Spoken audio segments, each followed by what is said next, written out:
பாதுகாத்திருக்கிறார். கூட வார்த்தை 1 தீமோத்தேயு 6ஆம் அதிகாரம் 10ஆம் வசனம் 11ஆம் வசனம். பண ஆசை எல்லா தீமைக்கும் வேறாய் இருக்கிறது. சிலர் அதை இச்சித்து விசுவாசத்தை விட்டு வழுவி அநேக வேதனைகளினாலே தங்களை உருவ குத்தி கொண்டிருக்கிறார்கள். நீயோ தேவனுடைய மனுஷனே, இவைகளை விட்டோடி நீதியையும் தேவ பக்தியையும் விசுவாசத்தையும் அன்பையும் பொறுமையையும் சாந்த குணத்தையும் அடையும்படினாலே. அப்போ எது ஒரு தீமைக்கு ஒரு ஃபவுண்டேஷன், ஒரு தீமைக்கு ஒரு வேரா இருக்குதுன்னா பண ஆசை. பண ஆசை தான் எல்லா தீமைக்கும் வேரா இருக்குது. நம்ம பணம் ஆசைப்பட்டு அது மேல இச்சித்து அது எல்லா தீமைக்கும் வேறு உண்டு பண்ணி கொண்டு இருக்கிறது வேதம் சொல்லியிருக்கு. அது என்ன பண்றதுன்னா விசுவாசத்தை விட்டு வலுவ செய்கிறது. கர்த்தர் கிட்ட இருந்து நம்மளை பிரிக்கிறது.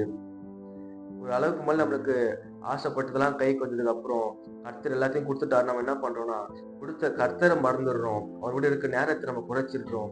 வேதம் வாசிப்பதெல்லாம் குறைச்சிட்டு அவர் கொடுத்த ஆசீர்வாதத்தை வச்சுட்டு இருக்கோம். ஆனா கர்த்தர் கொடுத்தாரு, ஆனா கர்த்தரை விட்டுறோம் நம்ம.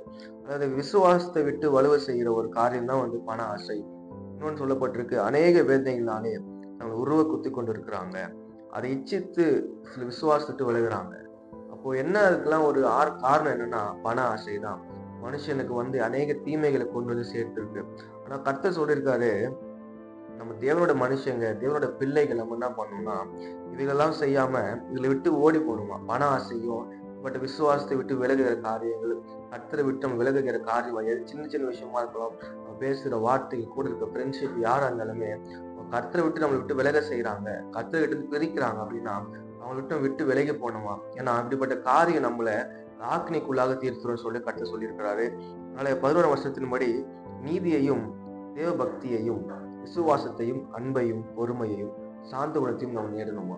நீதியை தேடணும், தேவ பக்தியை தேடணும், கர்த்தர்கள் வைராக்கியம் வளரணும், வைராக்கியம் உள்ளவர்களாக பக்தியில வளரணும். அதை நம்ம சேரணும். அதுவும் அந்த விஷயத்துல நம்ம தேடணும். வைத்தியம் சொல்லி கொடுத்துருக்கு. இன்னொன்று அந்த விசுவாசத்தையும் அன்பையும் பொறுமையும், கர்த்தரோட விசுவாசம் பெருகணும், நம்பிக்கை பெருகணும். இன்னொன்று கர்த்தர் மேல அன்பு பெருகணும். இருக்கிற மனிதர்கள் மேல எல்லாம் நம்ம என்ன பண்ணணும்னா உன்னை நேசிப்பதை போல இவனையும் நேசியும் கர்த்தர் சொல்லியிருக்காரு. அந்த வார்த்தையின்படி எல்லாரும் நேசிக்கணும். கடைசி என்ன 2 சொல்லப்பட்டிருக்கு, பொறுமையும் சாந்த குணத்தையும். பொறுமையா இருக்கணும், கோவப்படக்கூடாது. இந்த இடத்துலயுமே நம்ம வாய் தவறு விட்டுறவோ இல்ல நம்ம சுயமா செயல்படாம பொறுமையா கர்த்தருக்கு கீழ்பட்டு என்ன சொல்றாரு கர்த்தர், என்ன பேசுறாரு நம்ம கேட்டு நம்ம செவி கொடுக்கணுமா. சாந்த குணமா இருக்கணுமா, சாந்தமா இருந்து எப்பயும் போல நம்மளை பாக்குறவங்க எல்லாம் கர்த்தர் இவனோட இருக்கிறாருன்னு சொல்லணும். இப்படிப்பட்டு நம்ம ஒரு ஜீவிகத்துல வாழணும், சாட்சியில வாழ்க்கை வாழணும். இதெல்லாம் நீங்க செய்யணும் வேதம் சொல்லி கொடுத்துருக்கு. பண ஆசையை தேட தேவையில்ல. ஆனா அந்த 11ஆம் வசனம் சொல்லப்பட்டபடி இதெல்லாம் நீங்க தேடுங்க, நீங்க அடைமடி நாடுங்க அப்படின்னு சொல்லப்பட்டிருக்கு. பண ஆசை இருக்கிறதால கர்த்தருக்கு பயந்து வாழுவோம், பிரியமா வாழுவோம், வேதத்தை கீழ்ப்படிவோம், கர்த்தரை மகிமைப்படுவதாக. ஆமென்.